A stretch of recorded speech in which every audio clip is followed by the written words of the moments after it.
शियाओपी ने भी कहा। पिका, यह सुनने के बाद ही क्यू जिन को याद आया कि यह शियाओपी का पहली बार किसी दूसरी दुनिया से सामना था और उसे भी एक एबिलिटी मिलनी चाहिए थी। कौन सा शब्द? टैन ज़ोयिन ने कहा। साइज में बदला। नाम से लगता है कि यह अपनी मर्जी से साइज बदल सकता है। हालांकि वह इसका मतलब समझ गया था, लेकिन शब्द थोड़ा अजीब लग रहा था। हम थोड़ी देर में नीचे जाकर कोशिश करेंगे। शियाओपी की काबिलियत देखने के लिए क्यू जिन ने नाइट्रस बूस्ट एक्टिवेट किया और तेजी से आगे की ओर पैडल मारा। वो आखिरकार आ गया। लो, एक ड्रिंक लो। टैन ज़ोयिन ने क्यू जिन को सोडा की एक बोतल दी। उसने उसे लिया और एक ही घूंट में पूरा पी गया। हालांकि उनकी बॉडी बहुत अच्छी थी, फिर भी लगातार साइकिल चलाना थका देने वाला था। आओ आओ आओ शियाओपी, अपनी क्षमता दिखाओ। पिकाचू जमीन पर कूद गया। पाई, उसका छोटा सा चेहरा एक गेंद की तरह सिकुड़ गया, जैसे वह बहुत जोर लगा रहा हो। काचू, यह धीरे धीरे उनकी आंखों में सिमट गया। बछड़े की ऊंचाई से लेकर हथेली के आकार तक। पीका, उसकी आवाज भी धीमी हो गई। वह तान ज़ोयिन के हाथ में कूद गया, ठीक वैसे ही जैसे बुद्ध के हाथ में बंदर कूद गया था। छोटी शियाओपी। क्यू जिन झुककर छोटे पिकाचू को देखने लगा। बहुत प्यारा, पहले से कहीं ज्यादा प्यारा। यह छोटी सी शक्ल देखकर टैन ज़ोयिन का दिल पिघल रहा था। पाई शियाओपी ने अपने छोटे पंजे हिलाए और टैन ज़ोयिन के हाथ से कूद गया। उसने फिर से जोर लगाया और अपने पंजे भींच लिए। काचू, इस बार यह अचानक एक छोटे से बिंदु से बढ़कर 2 मीटर लंबा हो गया। इतना बड़ा नहीं, यह अभी भी बढ़ रहा है। 3 मीटर, 4 मीटर, 5 मीटर। यह तभी रुका जब इसकी ऊंचाई 5.5 मीटर हो गई। इतना मुलायम, इतना आरामदायक। टैन ज़ोयिन पिकाचू के पेट की ओर दौड़ी और मजे में अपना शरीर उसके पेट पर टिका दिया। पीला फर एक बड़े सोफे जैसा था, मुलायम और गर्म। खासकर इसलिए क्योंकि पिकाचू का पेट बहुत बड़ा था, इसलिए यह और भी आरामदायक था। यह बहुत बड़ा है। क्या यह इम्मोर्टल एबोर्ड अम्ब्रेला ज़ियाओपी के इस्तेमाल के लिए है? इम्मोर्टल एबोर्ड अम्ब्रेला भी अपने सबसे बड़े रूप में 6 मीटर तक बढ़ सकता है। क्यू जिन भी पिकाचू के पास गया और पूरा पिकाचू शियाओपी के पेट पर गिर गया। आरामदायक पिकापी। इस बार उसकी आवाज बहुत तेज थी, उतनी ही तेज जितनी स्क्वायर डांसिंग आंटियों के लाउडस्पीकर की होती है। यह सिकुड़ने वाला है, टैन ज़ोयिन ने अनुवाद किया। वे दोनों जल्दी से एक तरफ हट गए। इस बार ज़ियाओपी में कोई कास्टिंग प्रीमोशन नहीं था, वह अचानक नॉर्मल साइज में वापस आ गया। नोट: प्रीमोशन कास्टिंग कुछ करने के लिए तैयारी की क्रियाएं। पिकाचू यह कहता है कि छोटा होना ज्यादा आरामदायक है, बड़ा होने के बाद यह बहुत थका हुआ महसूस होता है। ऐसा होना चाहिए कि बड़ा होने के बाद एनर्जी की खपत बढ़ जाए, इसलिए छोटा होने के बाद एनर्जी की खपत कम भी हो सकती है। क्यू जिन को अचानक लगा कि जब तक पिकाचू छोटा हो जाएगा, उसे इतने सारे इंस्टेंट नूडल्स नहीं खाने पड़ेंगे। ज़ियाओपी, क्या तुम सिर्फ अपना पेट छोटा कर सकती हो? पाई, टैन ज़ोयिन ने अनुवाद किया। यह कहता है कि यह अभी ऐसा नहीं कर सकता। क्यू जिन के चेहरे पर शरारती मुस्कान थी। तो फिर आपको अभी भी वजन कम करने की जरूरत है। टैन ज़ोयिन ने भी मुस्कुराते हुए कहा, अगर आपका वजन कम नहीं होता तो कोई बात नहीं, बस हमारे लिए बड़ा बिस्तर बन जाओ। जैसे ही शियाओपी ने सुना कि उसके पेट का इस्तेमाल एक बड़े नरम बिस्तर के रूप में किया जाएगा, उसने तुरंत अपना सिर हिला दिया। पी, वह तुरंत नीचे कूद गया और कुछ सिटअप्स किए। यह साबित करने के लिए कि वह वजन कम करना चाहता था और बिस्तर नहीं बनना चाहता था। एक्शन का इस्तेमाल करना। हाँ, उन्होंने शियाओपी को उठा लिया। ज़ियाओपी, असल में बिस्तर होना बिल्कुल भी बुरा नहीं है, जब तक आप हर दिन बिस्तर पर लेटते हैं। अगर मैं आपकी जगह होता तो मैं आलस करना शुरू कर देता। एक्सरसाइज करना बिल्कुल नामुमकिन है। क्यू जिन की आलसी बातों से शियाओपी को यकीन नहीं हुआ। पिका, इसमें कहा गया कि काम में ढिलाई बरतना गलत व्यवहार है, यह कायरता है। यह ऐसा काम है जो सिर्फ बिना किसी इच्छा वाले पिकाचू ही कर सकते हैं। टैन ज़ोयिन ने ज़ियाओपी को पकड़ा और कहा, शियाओपी, उसकी बात मत सुनो। यह आलसी आदमी सिर्फ बिस्तर पर लेटना जानता है। वजन कम करना, एक्सरसाइज करना और मजबूत बनना ही की जिन के मजाक से बचने के तरीके हैं। यह सुनकर क्यू जिन ने कुरकुरे नूडल्स का एक पैकेट निकाला और कहा, ठीक है, वजन कम करना अच्छा है। वजन कम करने के बाद आप कम इंस्टेंट नूडल्स खा सकते हैं।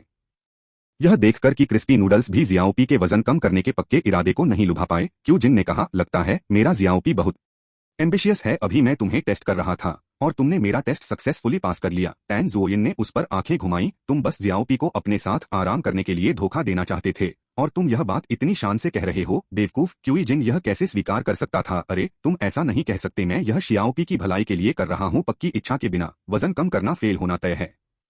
87 चैप्टर 87 है। हाँ, छोटी पाई अपने असली साइज की 1/3 हो गई और टैन ज़ोयिन की हथेली में दूध वाली चाय की तरह पकड़ी हुई थी। ऊपर जाने के बाद उन्हें पता चला कि कल्टीवेशन प्रॉक्सी ने अपनी कल्टीवेशन पहले ही पूरी कर ली थी। जब हम बाहर गए थे तब से लेकर वापस आने तक इसमें लगभग 2 घंटे लगे और जाने से पहले हमने 5 मिनट इसे देखने में भी बिताए। अभी आप दूसरी दुनिया में लगभग 1 मिनट तक खेती कर सकते हैं, इसलिए ऐसा लगता है कि इसकी सहने लायक रेंज 5 से 120 गुना के अंदर होनी चाहिए। हालांकि यह रेंज बड़ी है, लेकिन कम से कम हम इसकी ऊपरी लिमिट तो तय कर सकते हैं। ताकि हम कई दिनों तक यहाँ बेकार न बैठे रहें और हमें पता न चले कि खेती खत्म हो गई है। तो मैं इसे सोख लूंगा। हाँ, पहले एक छोटा घूंट लेकर देखें कि आपका शरीर इसे स्वीकार कर सकता है या नहीं। टैन ज़ोइन ने ध्यान से एक छोटी सांस ली और उसे कुछ भी महसूस नहीं हुआ। उसने एक बड़ा घूंट लिया और सब ठीक हो गया। यह सब सोखने के बाद ही उसे साधना की सीमा तक पहुंचने का हमेशा जैसा एहसास हुआ। उसके पूरे शरीर में हल्की सूजन और दर्द हुआ। टैन ज़ोइन ने कल्टीवेशन प्रॉक्सी नीचे रखा और क्यूई जिंग से कहा, मुझे ऐसा लगता है जैसे मैंने 100 बार साधना की है। मेरा शरीर खास तौर पर मजबूत है। आओ मुझे मारो और देखो, सच्चाई को परखने का एकमात्र तरीका प्रैक्टिस है। टैन ज़ोइन जानती थी कि चाहे वह कितना भी बेहतर हो जाए, वह क्यूई जिंग के लिए कोई खतरा नहीं बनेगी।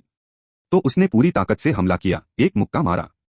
हाथ की जिंग ने धीरे से अपनी हथेली से उसकी मुट्ठी पकड़ ली। लगता है मैंने खुद को ज्यादा समझ लिया है। मुझे बस महसूस हो रहा है कि तुम्हारी मुट्ठी भारी हो गई है, लेकिन मैं बता नहीं सकता कि कितनी भारी हो गई है। क्यूई जिंग में ताकत तो थी, लेकिन उसमें उस तरह की सटीक टैक्टाइल सेंस नहीं थी। आप बिस्तर उठाने की कोशिश क्यों नहीं करते? या आप मुझे उठाकर देख सकते हैं कि यह आसान लगता है या नहीं। तो मैं बिस्तर उठा लूंगा। टैन ज़ोइन बेडरूम में गया, बिस्तर का पैर पकड़ा और आसानी से डबल बेड का एक किनारा उठा लिया। वाह, मुझे इस बिस्तर को धकेलने में बहुत मुश्किल होती थी, लेकिन अब मैं इसे सच में उठा सकता हूँ। यह देखकर कि उसने उसके बजाय बिस्तर चुना, क्यू जिंग ने मनगढ़ंत कहानी शुरू की, शायद यह बिस्तर काफी हल्का है। इन दूसरी दुनियाओं में बहुत सारे अलग अलग मटेरियल होते हैं। यह लकड़ी का बना होगा जो हार्ड और हल्का दोनों है। तुम मुझे उठाकर क्यों नहीं देखते? मेरा वजन अभी भी 100 पाउंड से ज्यादा है। यह बताना आसान है, कौन नहीं जानता कि आप क्या सोच रहे हैं। यहां तक कि लिटिल पाई भी इसे देख सकता है। तो फिर खड़े रहो, हिलो मत। क्यूई जिंग तुरंत सीधा खड़ा हो गया। टैन ज़ोइन उसके पीछे गई और अपनी बाहें उसकी कमर में लपेट ली। हे भो! टैन ज़ोइन ने की जिंग को आसानी से उठा लिया। उसने उसे एक दो बार ऊपर नीचे भी उछाला। उसे नीचे रखने के बाद टैन ज़ोइन ने कहा, आसान है, मुझे उम्मीद नहीं थी कि तुम इतने हल्के होगे। मुझे लगता है कि मेरी ताकत दोगुनी से भी ज्यादा बढ़ गई है। क्यों जिनको उम्मीद नहीं थी कि 2 घंटे की साधना उसे इतना मजबूत बना देगी। कल्टीवेशन प्रॉक्सी की कल्टीवेशन स्पीड यूजर के टैलेंट पर निर्भर करती है। इसलिए ऐसा लगता है कि यह सोर्स पावर कल्टीवेशन मेथड शुरुआती स्टेज में सुधार के लिए बहुत असरदार है। बस बात यह है कि साधना की शुरुआत में शरीर इसे संभाल नहीं पाता, वरना हर कोई जल्दी ही मजबूत हो जाता। मैं हर दिन क्लास के बाद यहां आकर कल्टीवेशन प्रॉक्सी से एनर्जी ले सकता हूं और कल्टीवेशन प्रॉक्सी का समय बर्बाद नहीं करूंगा। बस दोपहर और शाम को आना थोड़ा मुश्किल है। जब तक कल्टीवेशन प्रॉक्सी यहाँ 2 घंटे तक एब्जॉर्ब करता है, टैन ज़ोइन को उस सेशन के रिजल्ट को एब्जॉर्ब करना होगा, नहीं तो यह बेकार हो जाएगा। अगर वे और भी ज्यादा एफिशिएंसी चाहते हैं तो उन्हें सुबह एक बार भी आना होगा। सोर्स पावर कंसंट्रेशन सिर्फ दूसरी दुनिया में ही ज्यादा क्यों है? असल में यहीं रहना सबसे अच्छा होगा, ताकि हर बार खेती खत्म होने पर वे इसे समय पर सोख सकें। लेकिन क्लास वही है और उसके रूममेट्स भी वही हैं। और युआनडो से रेजिडेंशियल ईस्ट डिस्ट्रिक्ट तक की सड़क थोड़ी लंबी है। काश हम दादाहू को दूसरे डायमेंशन के एंट्रेंस पर कल्टीवेशन प्रॉक्सी पर नजर रखने के लिए कह पाते। दादाहू दूसरे डायमेंशन के दरवाजे के गेटकीपर हैं। उनकी जगह को दूसरी दुनिया में उनके सबसे पास की जगह कहा जा सकता है।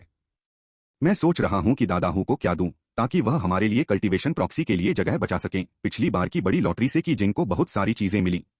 हालांकि उनमें से आधे से ज्यादा ऑनलाइन बिक्री के लिए रखी गई थीं, फिर भी उसने कई काम की चीजें रख लीं। उसे क्या देना चाहिए? दादाहू एक गेटकीपर हैं और वे आमतौर पर समय बिताने के लिए केवल अपने टैबलेट पर निर्भर रहते हैं।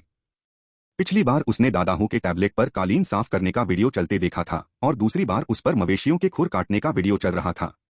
ऐसा लगता है कि दादाहू सचमुच बहुत आलसी हैं। क्यों न हम सीनियर फैन जून से सलाह लें? टैन ज़ोइन को एक अच्छा आइडिया आया।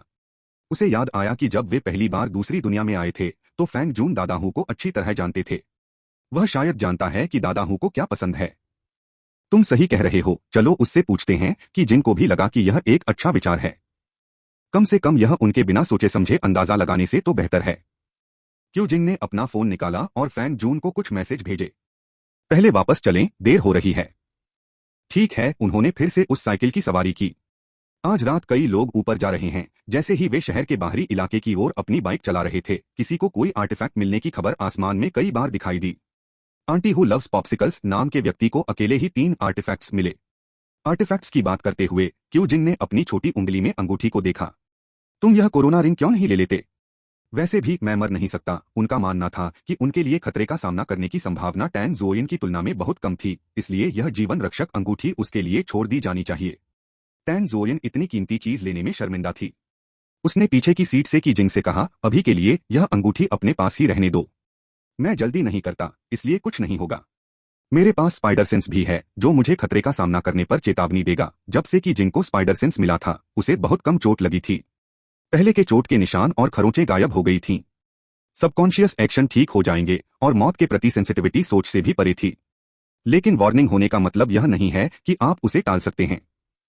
आपको उसे पहनना चाहिए। टैन ज़ुओयिन चाहता था कि क्यों जिन के पास अपनी जान बचाने का एक और तरीका हो। जो लोग आसानी से इंपल्सिव हो जाते हैं उन्हें अच्छी तरह से तैयार रहना चाहिए, खासकर तब जब यह आसानी से आवेग में आने वाला व्यक्ति यह सोचने पर अड़ा रहता है कि वह बहुत स्थिर है। नहीं नहीं नहीं, आपके लिए इसे पहनना बेहतर है। क्यों जिन ने बहस जारी रखी, मुझे कम मत समझो, मुझे तो यह भी नहीं पता कि मैं अब कितना मजबूत हूँ। टैन ज़ुओयिन जानती थी कि वह क्यूई जिन को मना नहीं सकती, इसलिए उसने एक कारण सोचा। असल में मुझे भी यह चाहिए, लेकिन यह एक अंगूठी है। इसके अंगूठी होने में क्या गलत है? क्यों जिन को ये डिटेल्स बिल्कुल समझ नहीं आई। टैन ज़ुओयिन ने कहा, लड़के को पहली अंगूठी शादी में देनी चाहिए, न कि किसी भी जगह पर यूं ही दे देनी चाहिए। चलो शादी होने तक इंतजार करते हैं, फिर मुझे यह अंगूठी देते हैं। क्या ऐसी कोई कहावत है? क्यों जिन को समझ नहीं आया। क्या ऐसा है? ठीक है, तो हम शादी कब करेंगे? उन्हें हमेशा लगता था कि शादी जैसे बड़े इवेंट उनसे बहुत दूर हैं। क्या हम ग्रेजुएशन के बाद शादी कर लें? क्या यह थोड़ा जल्दी नहीं है? जल्दी नहीं, मेरे पापा हमेशा कहते हैं कि उनकी उम्र में मैं दूध पीता था। क्या तुमने नहीं कहा था कि तुम पैदा होते ही खा सकते हो? दूध भी भोजन है। 88 चैप्टर 88 एक जगह है। अगले दिन उन्होंने हमेशा की तरह अपनी फिजिकल फिटनेस की ट्रेनिंग की और हमेशा की तरह हायर मैथ्स की क्लास में भी गए। कि जिनको लगा कि मेंटल बूस्ट देने के बाद स्टूडेंट्स में मैथ्स सीखने का जोश बढ़ गया है। उन्हें लगा कि ऐसा इसलिए था क्योंकि शुरुआत मुश्किल नहीं थी, नहीं तो बहुत से लोग इसे जरूर नहीं सीख पाते। क्यों जूनियर, मैं कल एक मिशन पर गया था और मैसेज नहीं देखा। सॉरी सॉरी अंकल हूँ, मैं उन्हें ज्यादा नहीं जानता, लेकिन अगर आप युवा आइलैंड पर कोई जगह बनाना चाहते हैं तो यह अभी भी आसान है। युवा आइलैंड में 11 मंजिलें हैं, 3 मंजिल जमीन के ऊपर और 8 मंजिल जमीन के नीचे। जिस मंजिल पर दूसरा डायमेंशन का दरवाजा है वह ट्रांजैक्शन हॉल है। ऊपर की मंजिलें कॉन्फ्रेंस रूम और युद्ध की तैयारी की जगहें हैं और नीचे की मंजिलें खेती के क्लासरूम और कुछ ऑफिस, वेयरहाउस, डॉर्मेट्री वगैरह हैं। एक्सप्लोरर ट्रांजैक्शन हॉल की खिड़की पर दूसरी दुनिया के मैनेजमेंट डिपार्टमेंट के साथ पॉइंट्स एक्सचेंज कर सकते हैं। मेरी बहन वहां काम करती है, मैं उससे कहूंगा कि तुम्हारे लिए जगह बचा लो। शाम 6 बजे कैसा रहेगा? मैथ्स की क्लास सुनने के बाद क्यू जिन ने सीनियर फैंग जून के भेजे 6 मैसेज देखे और तुरंत मान गए। उन्हें उम्मीद नहीं थी कि सीनियर फैंग जून का इस तरह का कनेक्शन होगा। क्यू जिन ने टैन ज़ुओयिन को फेंग जून के संदेश के बारे में बताने के लिए एक संदेश भेजा। दोपहर में अदरवर्ल्ड बायोलॉजी की सिर्फ एक क्लास थी और स्कूल 4 बजे खत्म हो गया। वे स्कूल बस को धीरे धीरे दूसरे डायमेंशन के दरवाजे की ओर ले गए। बस से उतरने के बाद वे सीधे युवा आइलैंड बेस के बंड पर गए। अभी भी 1.5 घंटा बाकी था और अब वे कुछ आर्मर्ड केकड़े मारकर पॉइंट्स कमा सकते थे।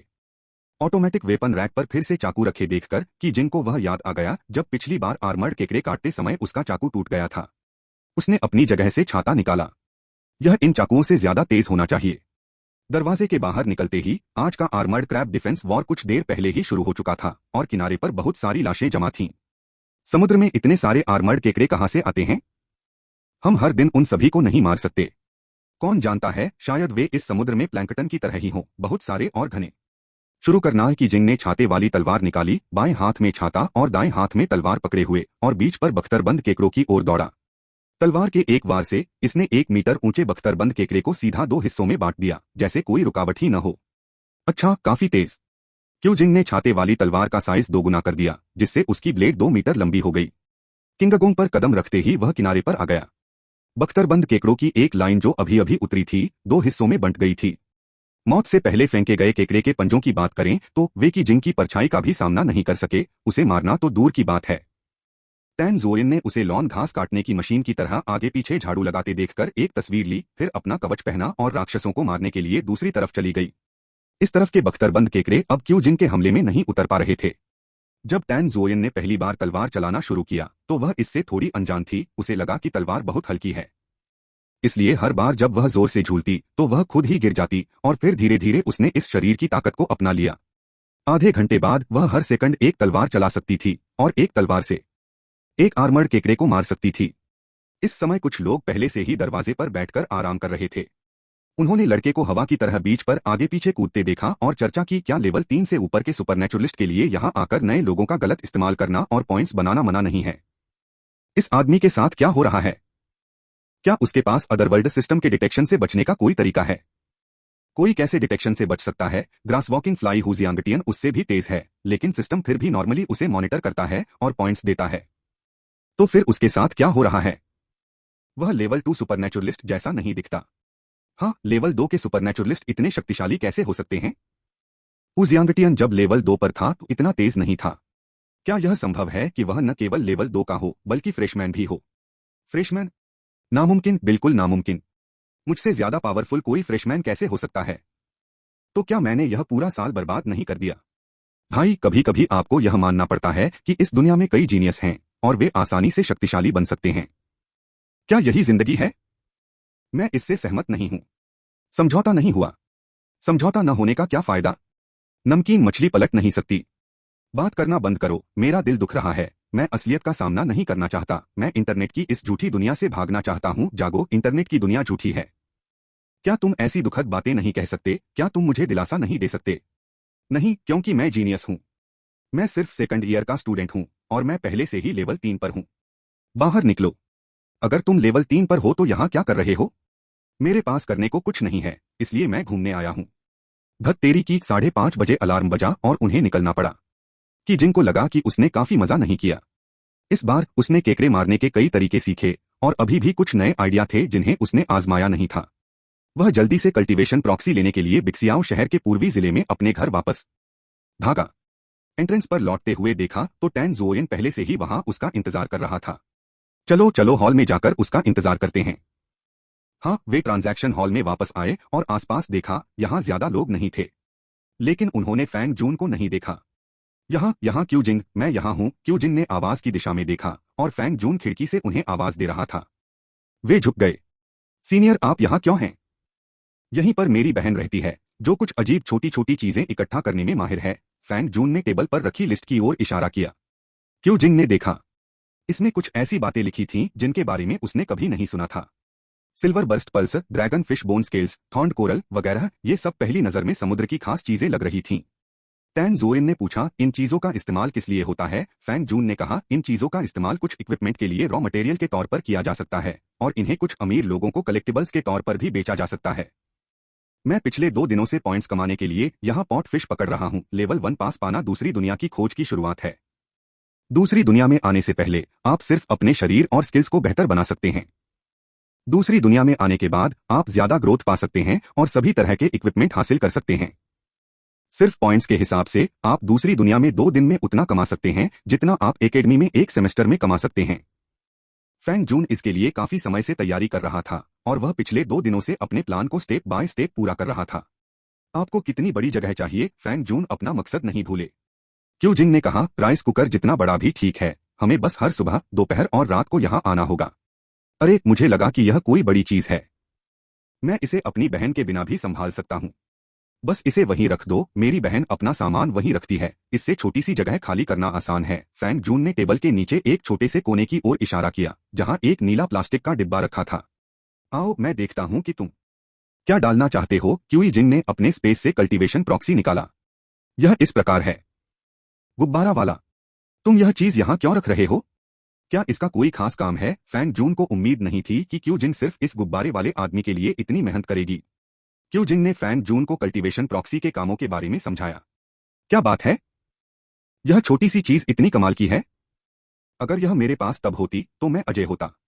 89 chapter 89 points must buy list. हालांकि फैंग जून सच में कल्टीवेशन प्रॉक्सी नाम के इस आर्टिफैक्ट को आजमाना चाहता था, लेकिन जब उसने टैन ज़ोयन को इसे इस्तेमाल करने के लिए अपने मुंह से फूंक मारते देखा तो उसने यह आइडिया छोड़ दिया। सहमत होने के बाद वे फैंग जून की बड़ी बहन से मिले। नमस्ते, मैं फैंग जून की बड़ी बहन हूँ। आप मुझे सिस्टर फैंग कह सकते हैं। फेंग यान खिड़की के पीछे वाले कमरे से बाहर आया। आपका नाम क्या है? मैं क्यूई जिंग हूँ। मैं टैन ज़ोयन हूँ। उसने कुर्सी ठीक की, बैठ गई और उनसे कहा, जियाओ जून ने कहा कि आप यहाँ कुछ रखना चाहते हैं। क्या आपने अभी तक कोई जगह चुन ली है? फैंग जून ने जल्दी से कहा, मैंने उनसे कहा था कि इसे वहां रख दें। हम महम्मद। क्यू जिंग ने सिर हिलाया। ठीक है, वह जगह आमतौर पर इस्तेमाल नहीं होती। वैसे, जियाओ जून ने कहा कि आपके पास कुछ बहुत अच्छे कॉस्मेटिक्स हैं जिन्हें किराए के तौर पर इस्तेमाल किया जा सकता है। फैंग यान ने शुरू में इसे यहाँ मुफ्त में लगाने का प्लान बनाया था, लेकिन जब उसने सुना कि यह छोटा क्लासमेट बहुत ज्यादा खर्च करता है तो उसे कुछ फायदे लेने पड़े। फैंग जून ने कहा, बहन, मैं तो पहले ही मान गया था। तुम अभी भी चीजें क्यों मांग रही हो? कोई बात नहीं, कोई बात नहीं। हमारे पास बहुत सारा कॉस्मेटिक्स है। टैन ज़ोएन पास आया और बोला, सिस्टर फेंग, आपको किस तरह के कॉस्मेटिक्स चाहिए? वे दोनों एक दूसरे से लिपटकर बातें करने लगे। जब क्यू जिन ने लॉटरी जीती तो उसने वे सभी चीजें रख लीं जिन्हें तान ज़ोएन इस्तेमाल कर सकता था या कर सकता था, और उन्हें बेचा नहीं। इसका नतीजा यह हुआ कि उनके घर के वेयर हाउस में एक ज़ोएन स्पेशलिटी कैबिनेट बन गया जो उन चीजों को स्टोर करने के लिए खास था। उनमें ढेर सारे कॉस्मेटिक्स थे। इसके अलावा हर एक का बहुत अच्छा असर हुआ, इतना कि टैन ज़ोएन उसे अपनी बाकी जिंदगी इस्तेमाल कर सकी। उसने क्यू जिन को इतनी बोतलें न रखने की सलाह भी दी थी, लेकिन क्यू जिन ने कहा कि उसे उन्हें बेचने से मिलने वाले पैसे की जरूरत नहीं है, और अगर वह उन सभी का इस्तेमाल नहीं कर सकती तो वह हर बोतल का एक बार इस्तेमाल कर सकती है। कितना रिफ्रेशिंग होगा। दो महिलाओं को कॉस्मेटिक्स पर उत्साह से चर्चा करते देख कि जिंग और फैंग जून सिर्फ दूसरी चीजों के बारे में ही बात कर पाए। आपकी बहन कितने सालों से यहाँ काम कर रही है? मैं हिसाब लगाता हूँ, यह 7 साल होना चाहिए। आपको इसका हिसाब लगाना होगा। बेशक। उसने एक क्लास रिपीट की, किंडरगार्टन नहीं गई, 2 क्लास छोड़ दी, और वह मुझसे 5 साल बड़ी है, तो यह मुझसे 7 साल ज्यादा है। कक्षाएं छोड़ दी। यह तो कमाल है। बेशक, मेरी बहन काउंटी में जीनियस है। आप कैसे हैं? मैं बस एक बेकार स्टूडेंट हूं, मुश्किल से सभी सब्जेक्ट्स पास कर पाता हूं। ओह, उन्हें आगे किस बारे में बात करनी चाहिए? क्योंकि जिनको समझ नहीं आ रहा था कि किस टॉपिक पर बात करे। चैटिंग करना सचमुच मुश्किल है। उन्होंने फैंग जून की छाती पर एक आर्मबैंड देखा और कहा, क्या आपने नो पेन आर्मबैंड खरीदा? बेशक, यह ऐसी चीज है जिसे आपको खरीदना ही होगा। आप इसके बिना नहीं रह सकते। जो कोई भी एक्सप्लोर करना चाहता है उसे इसे खरीदना चाहिए। फैंग जून का लक्ष्य एक टीम में शामिल होकर दूसरी दुनिया को एक्सप्लोर करना था। दूसरी दुनिया इतनी बड़ी है कि वह उसे देखना चाहता है। फैंग जून ने आगे कहा, लेकिन सिर्फ आर्मबैंड होना काफी नहीं है। अगर आप सेफ जोन के बाहर घूमना चाहते हैं तो आपको अपनी जान बचाने के लिए रिटर्न टैलिस्मैन खरीदना होगा। ऐसा लगा कि क्यू जिन ने रिटर्न टैलिस्मैन नाम पहले भी देखा था। उसने अपना फोन खोला और अदरवर्ल्ड पॉइंट स्टोर में जरूरी चीजों की लिस्ट देखी। रिटर्न टैलिस्मैन का नाम दूसरे नंबर पर था, सिर्फ नो पेन आर्मबैंड के बाद। क्यूई जिन को फोन निकालकर खोजते देख फैंग जून ने बताया, खतरे के समय इस रिटर्न टैलिस्मैन को एक्टिवेट करने के लिए फाड़ा जा सकता है। यह आपको शहर के इमरजेंसी सेंटर में टेलीपोर्ट कर देगा।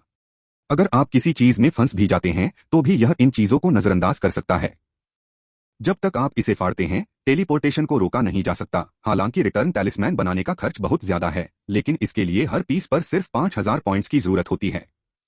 हालांकि यह सिर्फ लेवल 2 पास वालों को ही इसे खरीदने की इजाजत देता है, लेकिन इसके पावरफुल फंक्शन यह तय करते हैं कि जरूर खरीदे लिस्ट में इसकी रैंकिंग कम नहीं होगी। क्या यह रिटर्न टू सिटी की लगाने के लिए 5000 खर्च करना नहीं है? क्यू जिन ने पूछा, हमारे पास सब कुछ क्यों है? Teleportation gate, synthesis table, appraisal machine और रिटर्न टैलिस्मन। इनमें से कोई भी ऐसी चीज नहीं लगती जिसे हम बना सकें। स्कूल शुरू होने के बाद से एक हफ्ते में इतनी अजीब चीजें देखने के बाद कि जिन बहुत समय से किसी से इस बारे में पूछना चाहती थी। फेंग जून ने कंधे उचकाए, मुझे भी नहीं पता। मैंने पहले काउंसलर से इस बारे में पूछा था। उसने कहा था कि जब हम लेवल 5 पर पहुंचेंगे तो हमें पता चल जाएगा। अगर मैं लेवल 5 तक पहुंच पाता तो क्या मुझे अब भी इसकी परवाह होती?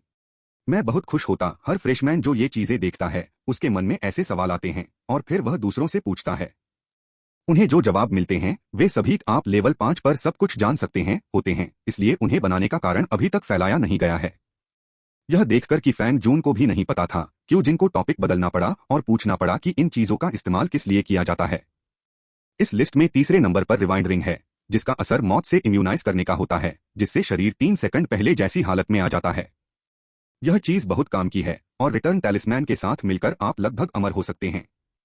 यह आमतौर पर आउट ऑफ स्टॉक होता है क्योंकि इसे बनाने का सामान आसानी से नहीं मिलता। सिर्फ कुछ टीमें ही स्टॉक अप करने में स्पेशलाइज्ड होती हैं। इसलिए यह 30,000 पॉइंट्स पर ज्यादा महंगा है। फैंग जून ने आगे कहा, चौथे नंबर पर बिगू पिल है। क्या आपने खेती वाले नॉवेल पढ़े हैं? एक पिल खाने से आप कई दिनों तक भूखे नहीं रहते।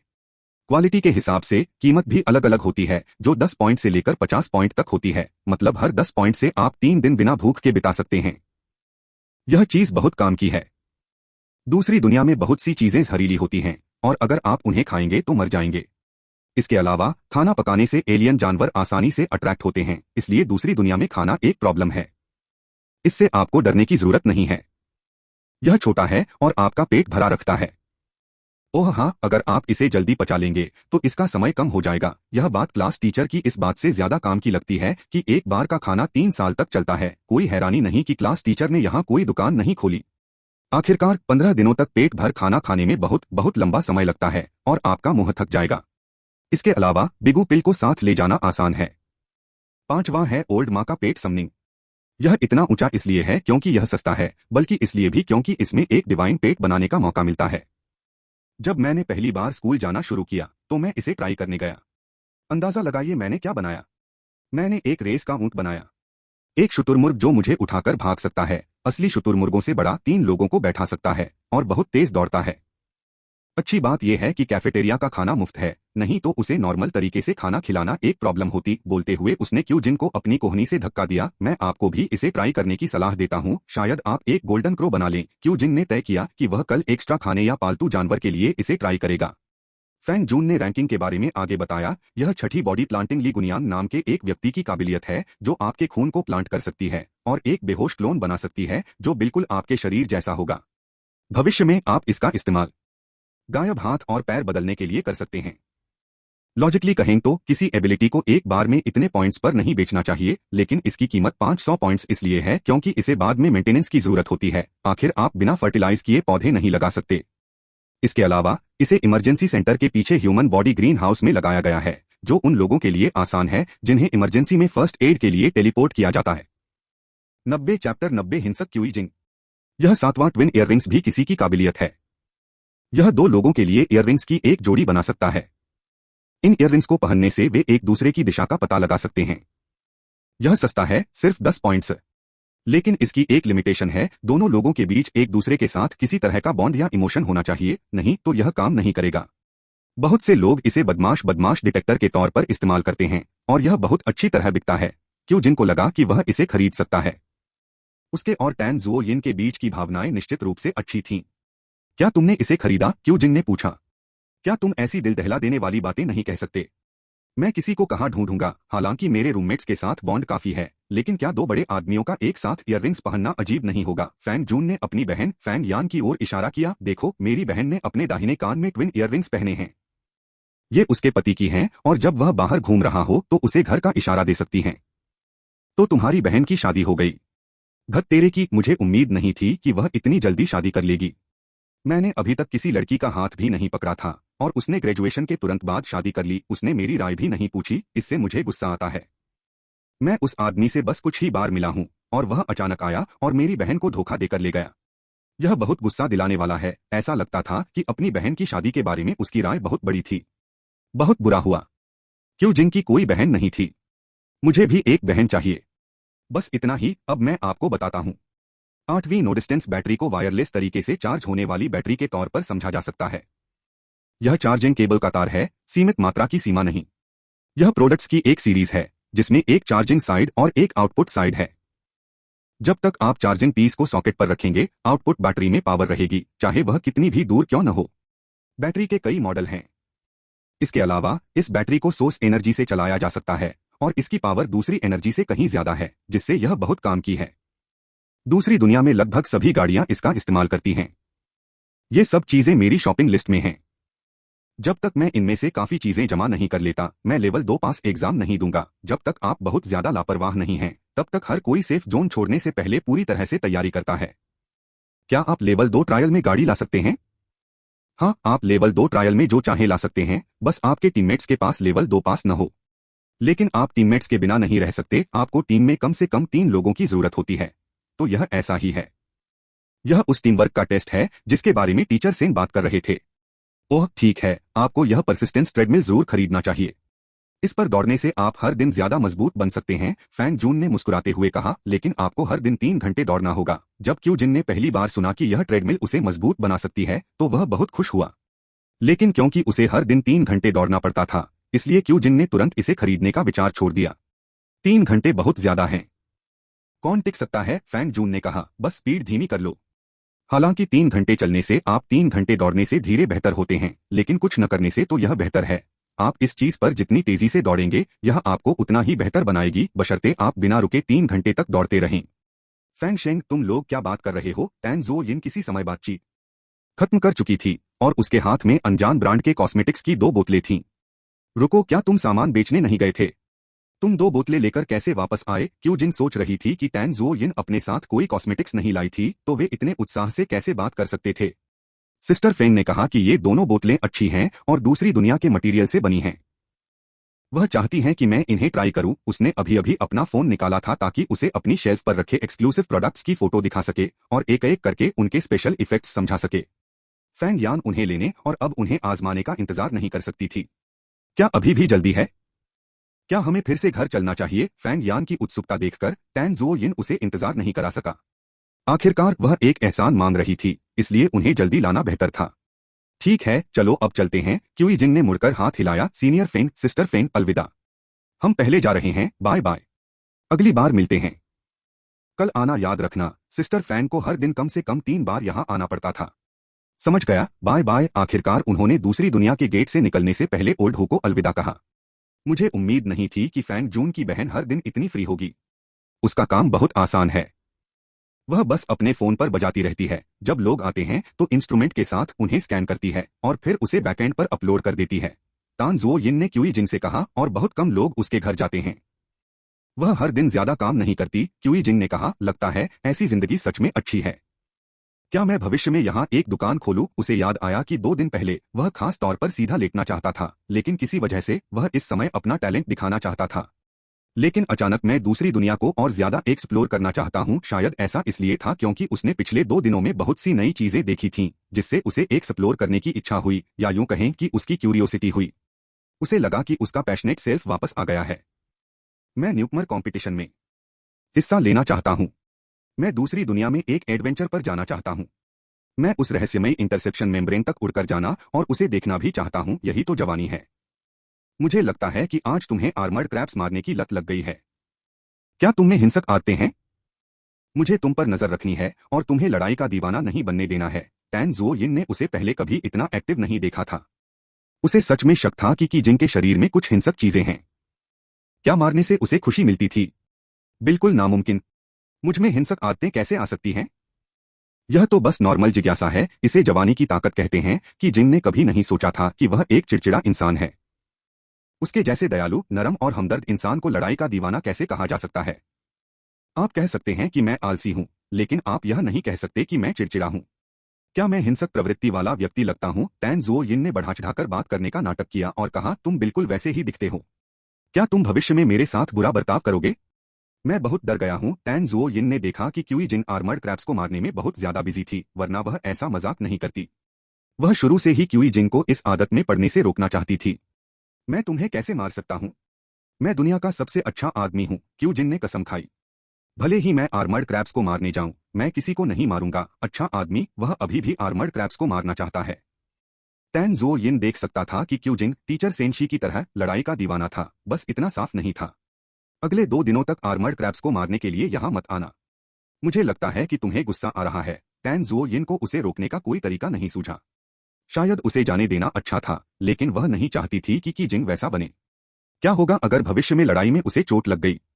जिनको नहीं लगा कि कुछ आर्मर्ड क्रैब्स को मारने में कुछ गलत है। यह घास काटने के खेल जैसा था। उसके शरीर पर खून की कुछ बूंदें भी नहीं लगीं। ठीक है, मैं आपकी बात सुनूंगा। मैं अगले 2 दिनों तक कुछ लेवल 1 ट्रायल्स करूंगा। हालांकि उसे कुछ महसूस नहीं हुआ, लेकिन टैन ज़ुओ यिन को यह कहते हुए सुनकर उसे यह भी शक हुआ कि वह कोई छिपा हुआ बेसरकर हो सकता है। चाहे वह हो या न हो, 2 दिन रुककर आराम करना हमेशा सही होता है। 91 चैप्टर 91 जियाओपी को मनाना। क्यू जिंग और टैन ज़ुओ यिन फिर से शहर वापस चले गए और अपना पूरा काउंटर अपनी स्लीव स्पेस में रख लिया। फिर घर जाने के बजाय वे कुछ स्नैक्स के लिए स्नैक स्ट्रीट गए और फिर थोड़ी देर गाने के लिए के टीवी पर चले गए। इस बारे में बात करते हुए ऐसा लगता है कि हमारे गानों ने पॉपुलर होने का कोई संकेत नहीं दिया है। उन्हें वे दर्जन भर गाने रिलीज हुए कई दिन हो गए थे और कि जिंग अब भी समय समय पर उनकी सेल्स चेक करती रहती थी। बिना किसी प्रमोशन के क्या संकेत हो सकते हैं? लेकिन हमारे गाने बहुत अच्छे हैं। उनके गाए गाने दूसरी धरती की सड़कों और गलियों में पॉपुलर थे, तो यहाँ भी वैसे ही होने चाहिए, है ना? कुछ लोग अपने पसंदीदा गाने दूसरों को रिकमेंड करना पसंद करते हैं, जबकि कुछ लोग सिर्फ उन गानों को अपनी प्लेलिस्ट में रखना चाहते हैं जिन्हें वे सुनना चाहते हैं और दूसरों को नहीं बताना चाहते। शायद हमारे पास अभी पहले जैसे फैन नहीं हैं। टैन ज़ुओ यिन काफी शांत था। इन चीजों में जल्दबाजी नहीं की जा सकती। यह देखकर कि टैन ज़ुओ यिन जल्दी में नहीं है, क्यू जिंग ने कहा, अगर आपको जल्दी नहीं है तो मुझे भी जल्दी नहीं है। चलो वापस स्कूल चलते हैं। शाम के 9 बज चुके हैं और अगर हम वापस नहीं गए तो डॉर्मेट्री में लोग सो जाएंगे। कौन सा कॉलेज स्टूडेंट इतनी जल्दी सो जाता है? लेकिन अब सच में जल्दी नहीं थी। टैन ज़ोयन उठी और अपने हाथ में पॉपकॉर्न नीचे रख दिया। चलो, कल हमारी सिर्फ एक क्लास है, हमें क्या करना चाहिए? टीचर जियोंग से दादाजी माँ के पेट समनिंग के बारे में जानने के बाद कि जिंग हमेशा से जाना चाहता था, लेकिन इस हफ्ते उसकी ज्यादा क्लास थी, इसलिए वह वीकेंड के सिर्फ 2 दिन ही देख पाया। मैं उस दादाजी माँ के घर जाना चाहता हूँ और एक पालतू जानवर बनाना चाहता हूँ। पिकाचू, जो पॉपकॉर्न दिखा रहा था, ने अपना सिर उठाया और की जिंग की ओर देखा। उसकी दयनीय आंखों ने उसे शर्मिंदा कर दिया। लिटिल पाई, ऐसा नहीं है कि मैं अब तुम्हें नहीं चाहता, मैं बस तुम्हारे लिए एक नया पार्टनर ढूंढना चाहता हूँ। तुम देखती हो कि तुम हर दिन वहाँ अकेले कितने अकेले खेलती हो, मैं यह तुम्हारे लिए कर रहा हूँ। पाई, बेशक यह सच है, आप देख रहे हैं कि टीवी में किस पाई का कोई छोटा पार्टनर नहीं है। सिर्फ साथ खेलकर और साथ में मजबूत बनकर ही आप खुश रह सकते हैं, इसलिए मैं यह आपकी भलाई के लिए कर रहा हूँ। पिकाचू, टैन ज़ोयन पहले से ही इतनी जोर से हंस रही थी कि वह अपना मुंह बंद नहीं कर पा रही थी। आदमी का मुंह धोखा देने वाला भूत है। इस समय क्यूजिंग ने इस वाक्य को गहराई से समझाया। हालांकि टैन ज़ोयन भी दादाजी माँ के पेट समनिंग को आजमाना चाहता था। वह भी इस कोक्सिंग एक्शन में शामिल हो गई। लिटिल पाई, फैंग शेंग सच कह रहा है, हम दोनों तुम्हारे लिए 2 छोटे पार्टनर जोड़ सकते हैं। सोचो, भविष्य में आप और आपके पार्टनर साथ में खाना खाएंगे और उनका खाना भी आपको दिया जा सकता है, और उनके पास पेट बैकपैक नहीं है। उनके लिए क्रिस्पी नूडल्स सिर्फ आपके साथ यहाँ रखे जा सकते हैं। आप तय कर सकते हैं कि उन्हें कितना देना है ना? यह बढ़िया। पाई क्यूई जिन ने यह भी कहा, भविष्य में आप बॉस होंगे। 2 छोटे भाइयों के साथ बाहर जाना कितना शानदार है। आखिरकार 2 लोगों के बार बार मनाने पर लिटिल पाई मान गई। इसकी शर्त यह थी कि इसे हर दिन क्रिस्पी नूडल्स का एक बैग देना होगा। क्या यह आसान नहीं था? क्यूजिन ने हाथ हिलाया और सीधे ऑनलाइन सभी तरह के क्रिस्पी नूडल्स ऑर्डर कर दिए, जो लिटिल पाई के लिए अगले साल तक खाने के लिए काफी थे। इस समझाने के बाद भी वे 10 बजे तक वापस नहीं गए। जैसे ही वह गेट में दाखिल हुआ, की जिंग चिल्लाया, मुझे टेलीपोर्टेशन स्किल्स चाहिए। दौड़ना अभी भी बहुत धीमा है। हालांकि की जिंग थका नहीं था, लेकिन हर समय दौड़ना कोई हल नहीं था। वह इसे संभाल सकता था, लेकिन उसके जूते नहीं। या एक कार खरीदो, टैन ज़ोयन ने सुझाव दिया। क्यूजिंग ने हाथ हिलाया, कार मत खरीदो, ट्रैफिक जाम बहुत धीमा होता है। हालांकि गाड़ी चलाना दौड़ने से आसान है, लेकिन यह धीमा है। उड़ना बेहतर है। स्केल डेमन विंग्स की स्पीड लाइटनेस स्किल जितनी तेज नहीं थी, लेकिन वह आसमान में उड़ सकता था। न सिर्फ वह आसमान के खूबसूरत नजारों का मजा ले सकता था, बल्कि यह एक सीधी लाइन भी थी और दूरी भी बहुत कम थी। यह तय हो गया है, अगली बार मैं उड़ूंगा। मुझे ऊंचाई से डर लगता है। कोई बात नहीं, मुझे भी ऊंचाई से डर लगता है। थोड़ी देर उड़ने के बाद तुम्हें डर नहीं लगेगा। अलग होने के बाद वे अपने अपने हॉस्टल में लौट आए। की जिंग ने दरवाजा खोला और इस बार उसे एक लड़की दिखी जिसे वह पहचान नहीं पाया। गुड इवनिंग मियाओ कुई, आप लोग कौन सा मोड खेल रहे हैं? मियाओ कुई ने बिना सिर उठाए कहा, हम रैंक पर खेल रहे हैं। हमने लगातार कई गेम जीते हैं, जीत गया। की जिंग ने सोचा कि अब अपनी ताकत दिखाने का समय आ गया है, लेकिन उसे उम्मीद नहीं थी कि वे लगातार जीतते रहेंगे। एक मास्टर बर्फ की तरह अकेला। बस हो गया, क्या आप लॉग इन करना चाहते हैं?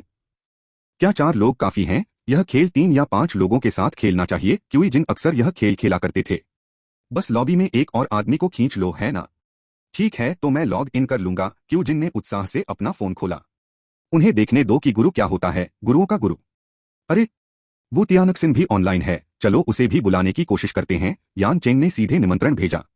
अरे, वह सच में अंदर आ गई। शुरू करो, जल्दी शुरू करो, होस्ट के तौर पर सोंग जियान ने कहा। शुरू करो, जल्दी से शुरू करो। अगर वह थोड़ी देर में भाग गई तो यान चेंग चिंतित लग रहा था। ठीक है, ठीक है, ठीक है, शुरू करो। ऐसा लगता है जैसे शुरू करने से लोग भागेंगे नहीं। सोंग जियान ने स्टार्ट पर क्लिक किया। अरे, यह शुरू हुआ, देखो वह भागी नहीं। हाँ, यान चेंग ने खुशी से कहा, देखो मैं उसे रैंक तक ले जाता हूँ। इस समय मियाओ कुई ने कहा, उसका रैंक हमसे ऊंचा लगता है। क्या यह संभव है कि वह हमें ले जा रही है? अगर रैंक ऊंची हो तो क्या हम उसे नहीं ले जा सकते? हम चारों के बिना ऊंची रैंक भी नहीं जीत सकती। यान चेंग ने जो कहा वह गलत नहीं था। नमस्ते नमस्ते नमस्ते, क्या आप मुझे सुन सकते हैं? फोन से वू तियानक्सिन की आवाज आई। यान चेंग दहाड़ा वह बोली। सोंग जियान ने कहा, देखो तुम कितने उत्साहित हो, माइक खोलो और उसे जवाब दो। अरे हाँ, यान चेंग ने माइक चालू किया और कहा, तियानक्सिन तुम कौन सी पोजीशन में खेलते हो?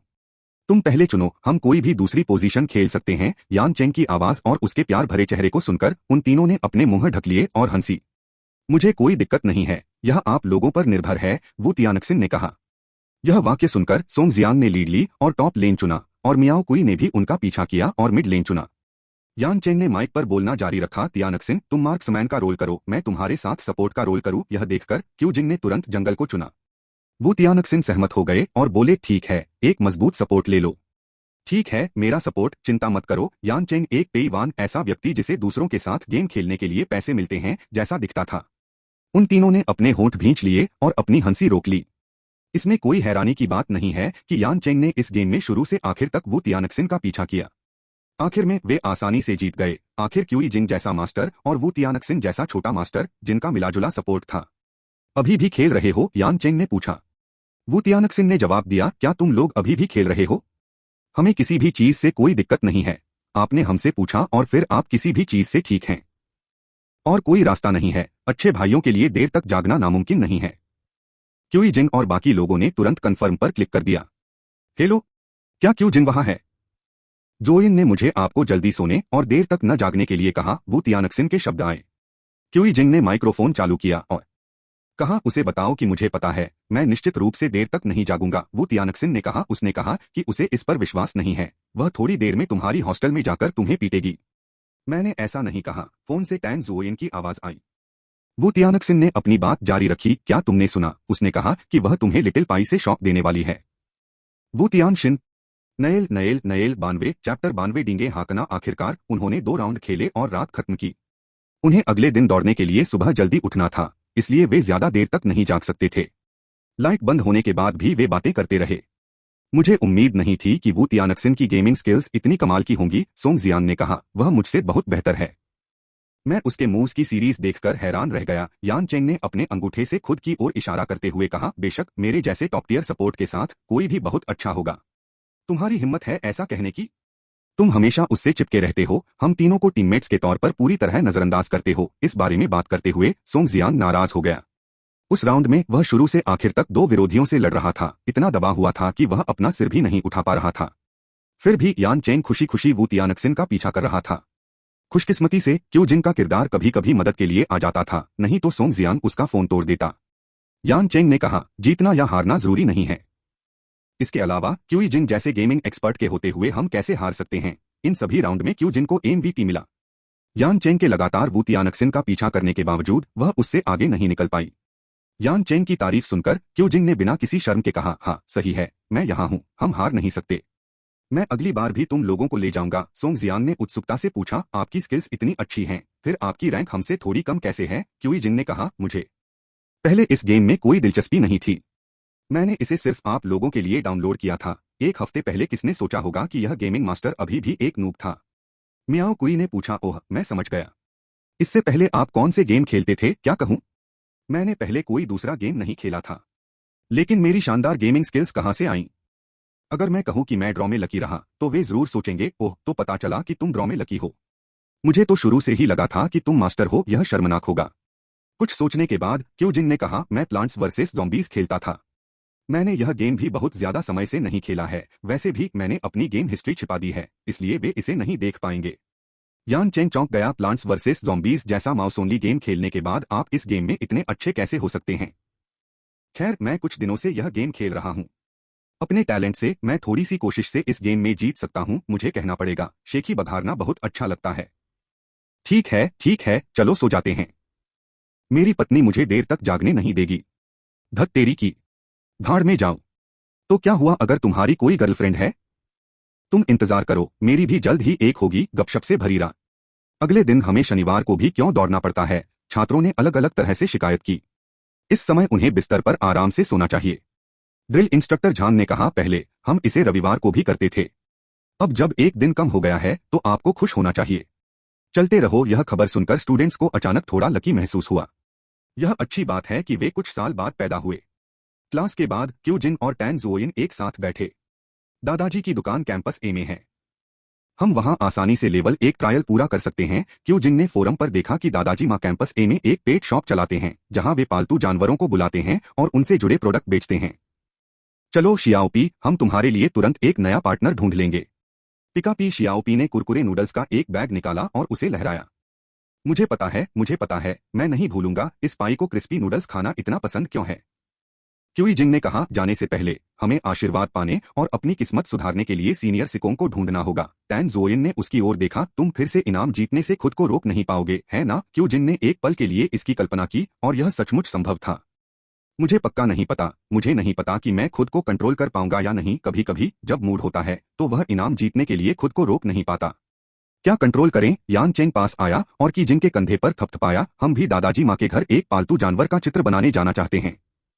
चलो साथ चलते हैं। कल रात क्यू जिन के इसके बारे में बताने के बाद उनमें दिलचस्पी पैदा हुई और वे आज उसके साथ इसे आजमाना चाहते थे। क्यू जिन ने कहा, क्या आप लोगों के पास पॉइंट्स हैं? क्या आप चाहते हैं कि मैं आपको कुछ उधार दूं? यान चेंग ने उसकी ओर देखा और कहा, बेशक। हर बार जब हम एक क्लास खत्म करते हैं तो हमें 2 पॉइंट्स मिलते हैं। क्या आपको पता नहीं था कि जिनको सच में पता नहीं था? स्कूल के पहले दिन से ही उसके पॉइंट्स 4 डिजिट में रहे हैं और उसने कभी सिंगल डिजिट बदलावों पर ध्यान नहीं दिया। मेरे पास बहुत सारे पॉइंट्स हैं, मुझे कोई फर्क नहीं पड़ता। धत तेरी की। चलो मैं तुम्हें तुम्हारी किस्मत चमकाने के लिए ले चलता हूं। क्यू जिन उन्हें स्विमिंग पूल की ओर ले गया। क्या आप चाहते हैं कि मैं इतने सारे लोगों को आशीर्वाद दूं? मुझे और पैसे चाहिए। जब सिकोंग याओ याओ ने देखा कि क्यू जिन 4 लोगों को ला रहा है तो उसने सीधे ज्यादा कीमत मांगी। और कितना? क्यू जिन ने पूछा। मुझे आपसे ज्यादा कुछ कहने की जरूरत नहीं है, बस मुझसे एक इवेंट में हिस्सा लेने का वादा करें। सिकोंग याओ याओ ने एक चालाक व्यापारी के चेहरे के साथ कहा, 1 हफ्ते में फ्रेशमैन ग्रैंड कंपटीशन में हिस्सा लो और बस पहला स्थान पाओ। कैसा रहेगा? आसान है ना? कि जिनको उम्मीद नहीं थी कि उसकी रिक्वेस्ट ऐसी होगी। उसने पूछा, क्या यह अगले हफ्ते का फ्रेशमैन एबिलिटी परफॉर्मेंस कंपटीशन नहीं है? यह ग्रैंड कंपटीशन कैसे बन गया? उन्होंने जो जानकारी देखी उसके अनुसार ग्रैंड कंपटीशन शब्दों का कोई जिक्र नहीं था।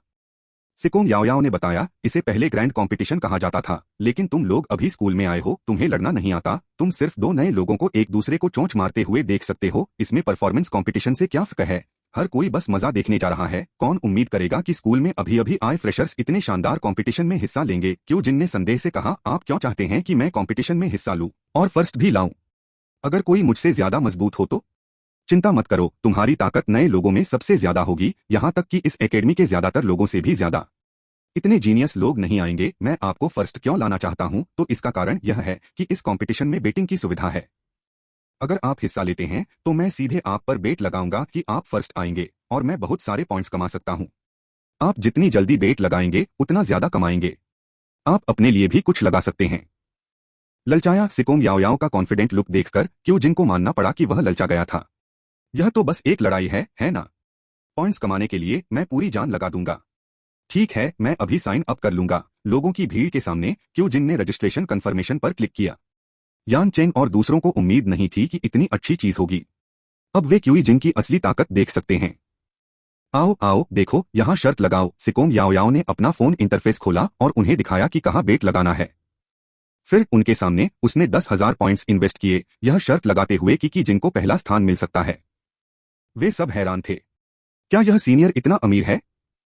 तुम्हें सीरियसली लड़ना होगा। अगर ये 10,000 पॉइंट्स बेकार गए तो मैं तुम्हें जिम्मेदार ठहराऊंगा। सिकोंग याओ याओ ने क्यू जिन से गंभीरता से कहा, यह सब मेरी दौलत है, अगर तुम नहीं जीते तो मुझे मिट्टी खानी पड़ेगी। हालांकि यह सिकोंग याओ याओ की प्रॉपर्टी का सिर्फ एक हिस्सा है, लेकिन अगर वह ऐसा नहीं कहती तो उसे डर है कि क्यू जिन कंपटीशन को सीरियसली नहीं लेगी और लापरवाही की वजह से हार जाएगी।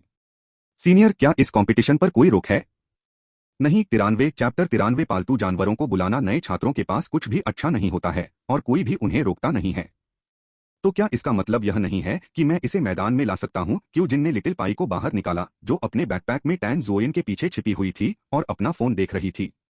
अपनी काबिलियत हासिल करने के बाद से लिटिल पाई को सिकुड़कर अपने बैकपैक में अपना फोन देखना पसंद है। जैसे घर पर बड़ा टीवी देखते समय इसका धीमा माहौल मूवी थिएटर जैसा होता है। वाह, कितना प्यारा छोटा चूहा है। सिकोंग याओ याओ लिटिल पाई को देखते ही उस पर मोहित हो गई। उसने क्यू जिन के हाथ में छोटे पीले बालों वाले चूहे को देखा और पूछा, क्या यह आपका रजिस्टर्ड पालतू जानवर है? हाँ, यह संभव है, लेकिन यह और भी बेहतर होगा यदि मैं इसे पकड़ सकूं। अब सिकोंग याओ याओ की नजरें सिर्फ उसी पर थीं। क्यू जिन के पास लिटिल पी को सिकोंग याओ याओ को सौंपने के अलावा कोई विकल्प नहीं था। उसने उसे इतनी सावधानी से पकड़ा जैसे कोई चमकीला मोती पकड़े हो। इतना प्यारा, तुम इसे अखाड़े में क्या करने वाले हो? दुश्मनों को क्यूटनेस से मार डालो।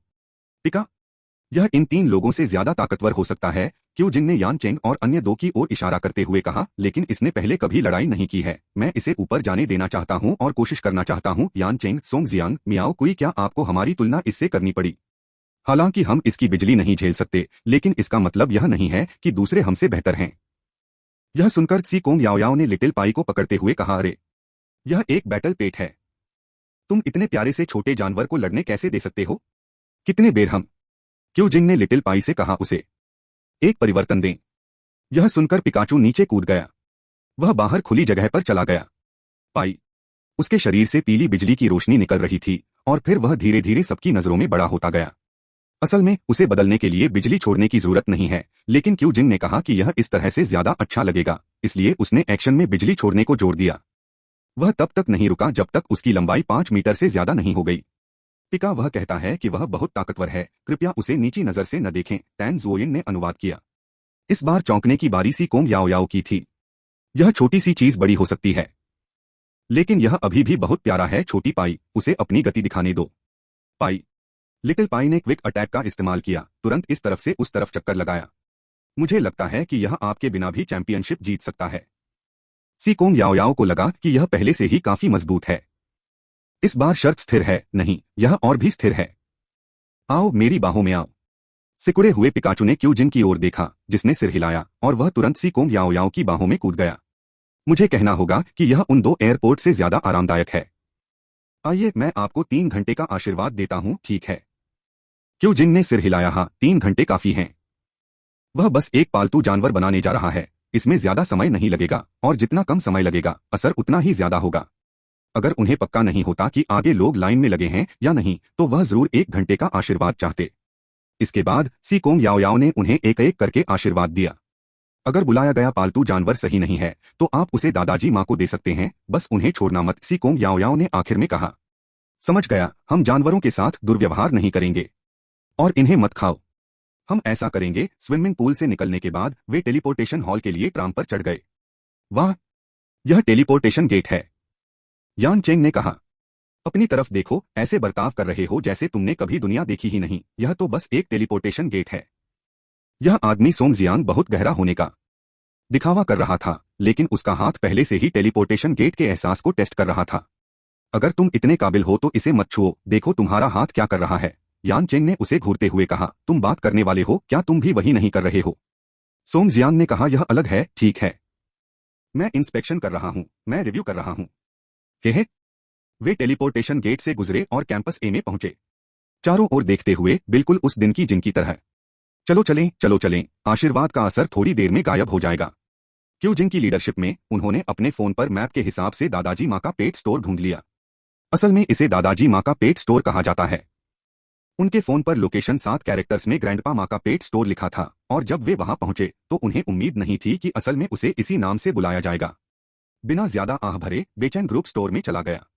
स्टोर में रिसेप्शनिस्ट बहन ने पूछा, स्वागत है, क्या आप यहाँ पालतू जानवरों को बुलाने या पालतू जानवरों का सामान खरीदने आए हैं? हम यहाँ पालतू जानवरों को बुलाने आए हैं, यान चेंग ने बहुत एक्टिव होकर जवाब दिया। कृपया पालतू जानवरों को बुलाने के लिए इस तरफ जाएं।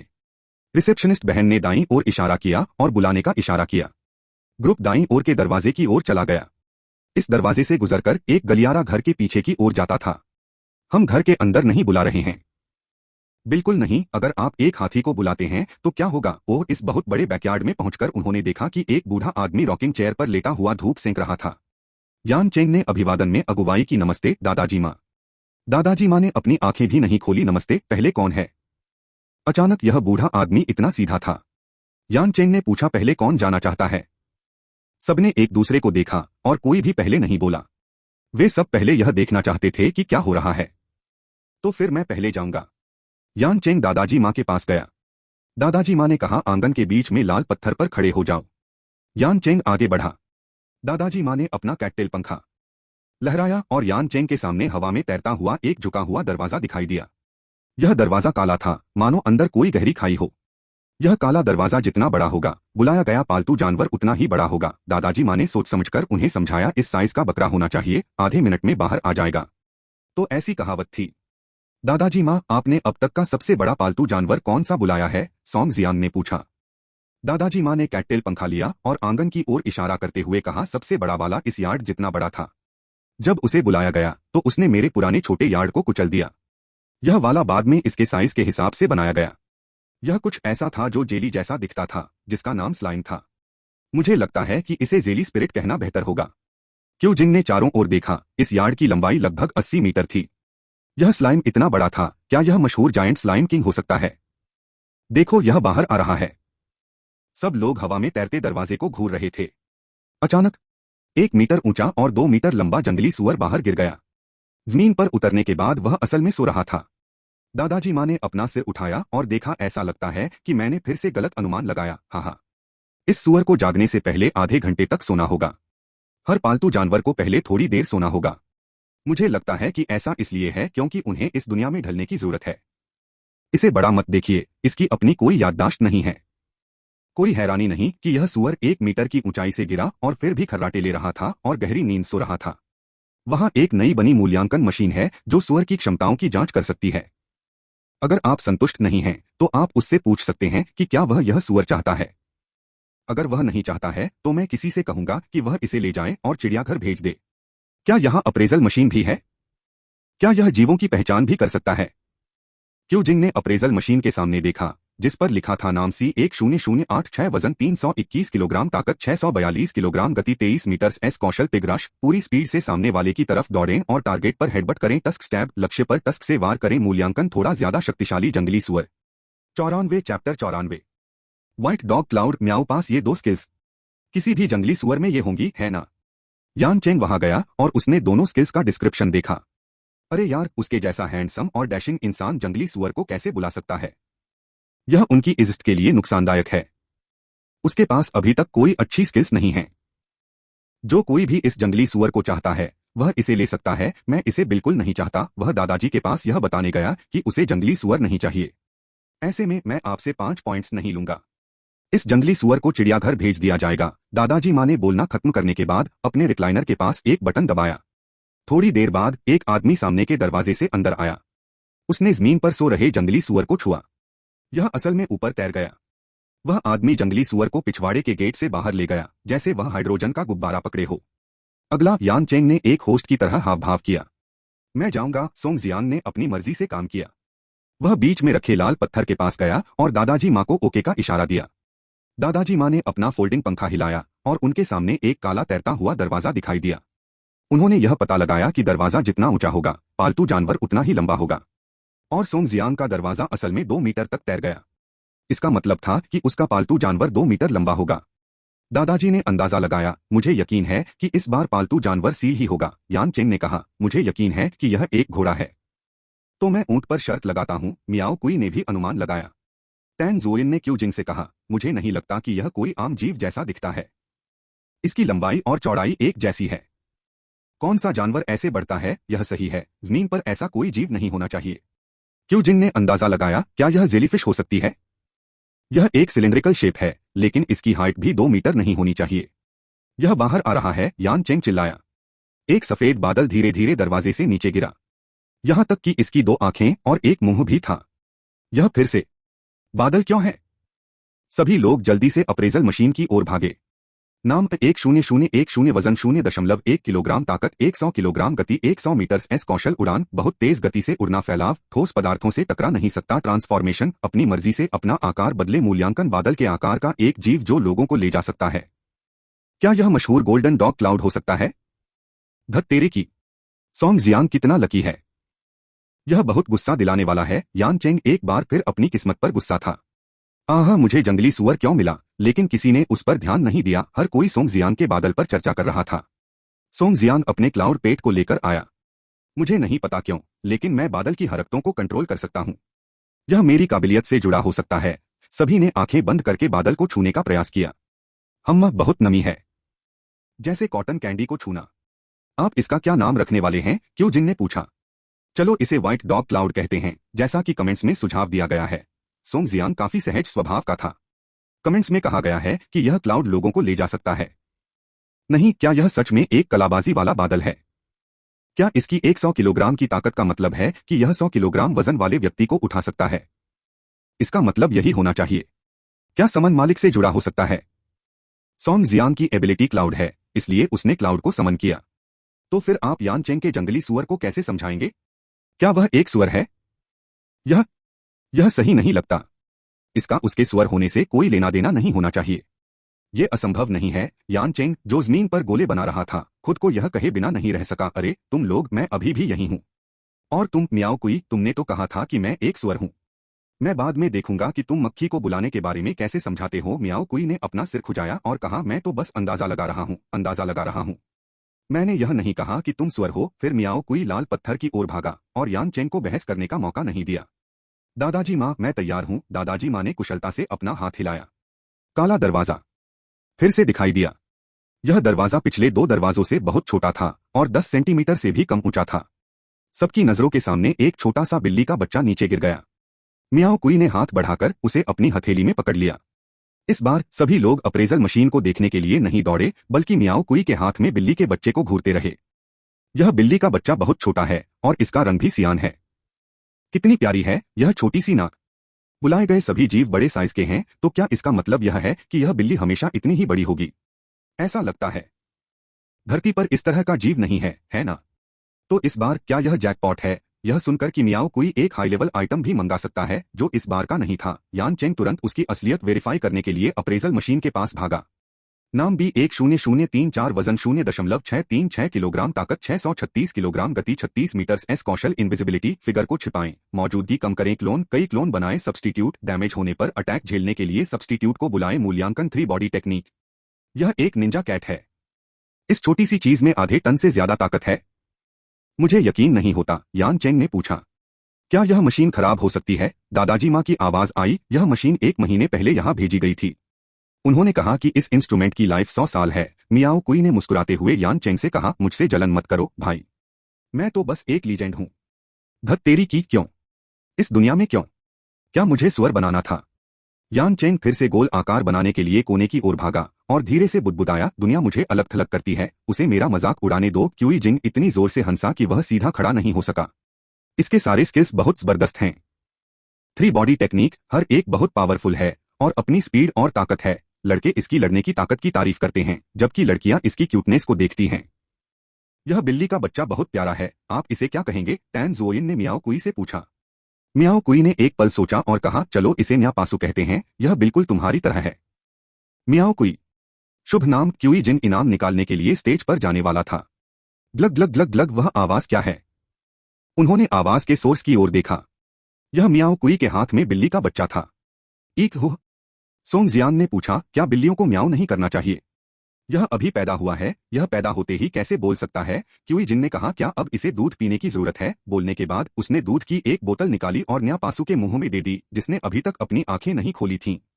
यह खुशबूदार दूध की बोतल भी उन्होंने ही बनाई थी, ताकि इसे सिंथेसिस मटेरियल के तौर पर इस्तेमाल कर सकें, लेकिन उन्हें उम्मीद नहीं थी कि वे इसे यहाँ इस्तेमाल करेंगे। यह सच में पीने लायक है। मियाओ कुई ने दूध की बोतल ली और एक बूढ़ी माँ की तरह उसे दूध पिलाया। यह देखकर कि उसके पास करने के लिए कुछ नहीं है, क्यूई जिंग ने एक पालतू जानवर को बुलाने की योजना बनाई। लेकिन उसने अपना सिर घुमाया और यान चेंग को फिर से देखा तो वह उसके पास गया और बोला, तुम पहले क्यों नहीं जाते? नहीं तो मुझे डर है कि अगर मैंने बाद में कोई अच्छा पालतू जानवर बुलाया तो तुम बहुत गुस्सा हो जाओगे। भाड़ में जाओ। यान चेंग ने उसे घूर कर देखा और कहा, मैं देखना चाहता हूं कि क्या मैं अकेला हूं जिसकी किस्मत इतनी खराब है। 95 चैप्टर 95 किर्बी। यान चेंग के आशीर्वाद में क्यू जिंग लाल पत्थर की ओर चल पड़ा। दादाजी माँ का कैटटेल पंखा एक बार फिर लहराया। क्यूई जिंग की आंखों के सामने एक छोटा सा दरवाजा दिखाई दिया। यह दरवाजा पिकाचू के साइज का क्यों है? क्यू जिंग ने देखा कि उसका आकार और ऊंचाई एक छोटे एल्फ के समान थी। क्या यह कोई और छोटा एल्फ हो सकता है? इन बेचैनी भरे 10 सेकंड के इंतजार के दौरान की जिंग बिना पलक झपकाए काले दरवाजे को देखती रही। एक गुलाबी गेंद जमीन पर गिरी जो जैसे लचीलेपन के साथ उछल रही थी। जिगलीपफ। क्यू जिंग ने उसे अपनी बाहों में लिया और उसके चेहरे को देखा। छोटे लाल पैर और छोटे गुलाबी गोल हाथ और वो 2 लाल निशान। किर्बी। यह किर्बी निकला। कि जिंग ने ध्यान से उसे अपने बाएं हाथ में पकड़ा और उस जगह से एक नरम कुशन निकालकर उसके ऊपर रख दिया। किर्बी को रखने के बाद वह दूसरों से घिरे हुए अप्रेजल मशीन की ओर चला गया। नाम 10087, वजन 21 किलोग्राम, ताकत 300 किलोग्राम, गति 20 मीटर, एस कौशल गीगासक। सामने की चीजों को सोखने के लिए अपना बड़ा मुंह खोलता है जिसे फिर से थूका जा सकता है। सक्शन बेकार नहीं जाएगा, अभी अभी खींची गई चीज के आधार पर बदल सकते हैं और एबिलिटीज का इस्तेमाल कर सकते हैं। अच्छी इलास्टिसिटी, बहुत ज्यादा इलास्टिक, 90 फिजिकल अटैक से इम्यून। मूल्यांकन सुपर ट्रांसफॉर्मर। वाका का यह पिंक बॉल इतनी पावरफुल है। यह जिन चीजों को खींचती है उनकी एबिलिटीज को कॉपी कर सकती है। मियाओ कुई ने हैरानी से कहा, इसे जीवित चीजों को भी चूसने में सक्षम होना चाहिए, तो क्या यह जो कुछ भी खाता है उसमें बदल नहीं सकता? इस तरह की काबिलियत तो बस बहुत ज्यादा है। कि जिंग, जो अभी अभी वहां आया था, ने विनम्रता से कहा, यह इतना मजबूत नहीं है। यह सिर्फ एक ही चीज में बदल सकता है जिसे इसने अभी अभी अंदर खींचा है। यह किसी भी चीज में नहीं बदल सकता। उनका मानना था कि इस किर्बी की कॉम्बैट पावर पूरी तरह इस बात पर निर्भर करती है कि उसे किस तरह की चीजें चूसने के लिए दी गई हैं। लेकिन यह सिर्फ सबसे हाल ही में खींची गई चीज की क्षमता का ही इस्तेमाल कर सकता है। फिर इसके लिए कई पावरफुल आइटम या जीव तैयार करने होंगे ताकि यह बार बार उन्हें खींच सके और जो भी जरूरत हो उसका इस्तेमाल कर सके। काफी मजबूत नहीं? यान चेंग को देखो, उसके 100 जंगली सुअर भी इस पिंक बॉल को नहीं हरा पाए। सोंग जियांग सच में जानता था कि जले पर नमक छिड़कना कैसे है। यह सही है। यान चेंग क्या कर रहा है? सबने यान चेंग की तरफ देखा तो पाया कि वह अपने फोन को घूर रहा था। वह रो नहीं रहा है या गोल घेरे नहीं बना रहा है। चलो देखते हैं कि वह क्या देख रहा है। यान चेंग के फोन पर एक पुराना पंचांग दिखा और वह अपनी जन्म कुंडली देखने के लिए अपना जन्मदिन डाल रहा था। मैं देखना चाहता हूं कि आज मेरी किस्मत बहुत खराब है या नहीं, तो वह अपनी किस्मत देख रहा था। सोंग जियांग ने उसके कंधे पर थपथपाया। यान चेंग, 3 हिस्से किस्मत में लिखे होते हैं और 7 हिस्से कड़ी मेहनत पर निर्भर करते हैं। हालांकि आपके 3 हिस्से बहुत अच्छे नहीं हैं, लेकिन हमारे पास बाकी 7 हिस्से भी नहीं हैं, इसलिए ज्यादा निराश न हो। यह देखकर कि यान चेंग बोलने वाला है, सोंग जियांग ने जल्दी से आगे कहा, आपके चेहरे के बाकी 90 पॉइंट्स आपके लिए एक शुगर मम्मी ढूंढने के लिए काफी हैं। यान चेंग ने उस पर आंखें घुमाई। मैं आपका धन्यवाद करता हूँ। सोंग जियांग ने सिर हिलाया। आपका स्वागत है। बाकी सब बातों को एक तरफ रख दें तो मुझे स्वभाव की बात अच्छी तरह से आती है। अगर यह काम नहीं करता है तो मैं आपको एक बादल उधार दूंगा ताकि आप अपने अलौकिक एहसास को बढ़ा सकें। जो कोई भी आपका बादल चाहता है वह ले सकता है। मैं जितने चाहूं उतने बना सकता हूं। हम यान चेंग का कुछ बार मजाक उड़ाने के बाद सोंग जियांग को तुरंत बहुत खुशी महसूस हुई। आमतौर पर उसकी सुपर पावर सबसे बेकार होती है और यान चेंग ने उसे बहुत चिढ़ाया है और यहां तक कि उसे चुरा भी लिया है, जो बहुत ज्यादा है। इस बार उसने आखिरकार पासा पलट दिया। टैन ज़ोएन ने पूछा, आप इसे क्या नाम देने जा रहे हैं? बस इसे किर्बी कहो। यह किर्बी ही होना चाहिए। इतने प्यारे गुलाबी शैतान का नाम किर्बी कैसे नहीं हो सकता? कि जिन ने सोते हुए किर्बी को देखा और पहले से ही सोच रही थी कि उसे किस तरह के इक्विपमेंट से लैस किया जाए। कार खाओ या प्लेन खाओ? सेल्फ ड्राइविंग प्लेन सुनने में थोड़ा कूल लगता है, लेकिन हवा से उड़ जाना बहुत अच्छा नहीं लगना चाहिए। चलो तब तक इंतजार करते हैं जब तक वह जाग न जाए और उसकी राय न पूछ लें। आपको क्या लगता है कि कौन ज्यादा ताकतवर है, मेरा न्याटैन या किर्बी? मियाओ कुई ने अपनी हथेली में छोटे बिल्ली के बच्चे को फिर से दूध पिलाना शुरू कर दिया। सोंग जियांग ने किर्बी को और फिर न्यातान को देखा और कहा, किर्बी इसे खा सकता है और न्याटैन की स्किल्स हासिल कर सकता है। बेशक किर्बी ज्यादा ताकतवर है। यह जरूरी नहीं कि सच हो। यह पक्का नहीं है कि यह न्याटैन को खींच सकता है या नहीं। मियाओ कुई ने छोटी बिल्ली के बच्चे के लिए आवाज उठाई।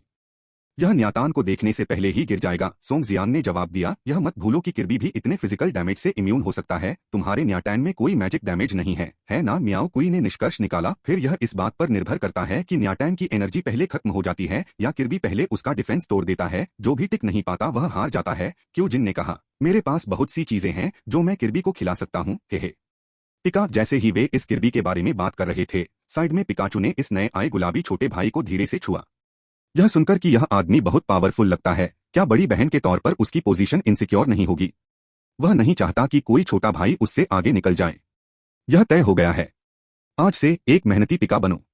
बड़ी बहन की जगह पाने की कोशिश करो। छोटे पिका ने अपनी मुट्ठियां भींच लीं। उसे न केवल वजन कम करना है बल्कि स्किल्स और फिजिकल स्ट्रेंथ की भी प्रैक्टिस करनी है। अति सुंदर। टैन ज़ोयन लिटिल पिका और किर्बी की पहली मुलाकात के सीन को रिकॉर्ड करने के लिए कैमरे का इस्तेमाल कर रहे थे। छोटे पिका का गंभीर रूप इस नए जन्मे साथी की रक्षा करने जैसा था। कितना प्यारा सीन है। टैन ज़ोयन ने इस फोटो को एडिट करके वॉलपेपर के तौर पर इस्तेमाल करने का फैसला किया। आंगन की दीवार ठीक करो, फर्श ठीक करो और उनके निचले शरीर, साथ ही आसमान और दूर की इमारतों को भी हटा दो।